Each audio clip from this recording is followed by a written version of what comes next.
শবে বাৰাত মুবাৰক সকলোকে। আজিৰ ভিডিঅ'টো শবে বাৰাত উপলক্ষে বনাইছোঁ আৰু মই চুজি বনাবলৈ ৰেডি কৰি লৈছোঁ। এয়া পানী উতলাই থকাই হৈছে। চুজিখিনি ভাজি লোৱা হৈছিল আগতে আৰু তাৰপিছতে ড্ৰাই ফ্ৰুটছ, ইয়াতে কাজু কিচমিচ আছে আৰু ঘি, এইটো দেশী ঘি আৰু এয়া ড্ৰাই কোকোনাট পাউডাৰ। এয়া মই দেখুৱাই দিছোঁ আপোনালোকক প্লেটত অলপমান উলিয়াই।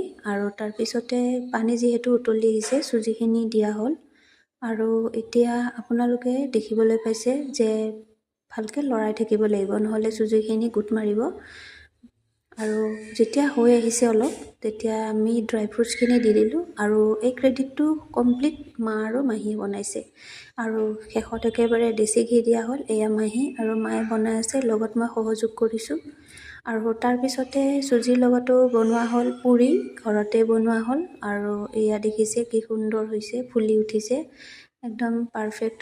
আৰু কেনেকৈ বনাইছিল দেখাই আছোঁ। এনেকৈ শ্বেপ লৈ আকাৰত ধুনীয়াকৈ বনোৱা হৈছিল আৰু গোটেইখিনি আমি ৰেডি কৰি ল'লোঁ। তাৰপিছত এতিয়া পেকেটিঙৰ কাম, পেকেটিঙত আমি লাগি আছোঁ। এনেকৈ চব পেকেট কৰা হৈছে, এয়া পেকেটিঙত দি আছোঁ আৰু ওচৰ চুবুৰীয়াক সকলোকে দিবলৈ প্ৰায় ৰেডি কৰি লৈছোঁ। আৰু সহায় কৰিছে মায়ে মোক আৰু মাইনাক অলপ খাবলৈ দিলোঁ, আমিও খালোঁ আৰু মই ৰেডি হৈছোঁ ওচৰ চুবুৰীয়াক দিবলৈ। মোৰ ভিডিঅ'টো চাই ভাল পালে লাইক এণ্ড ছাবস্ক্ৰাইব কৰিব। Thank you for ৱাটছিং।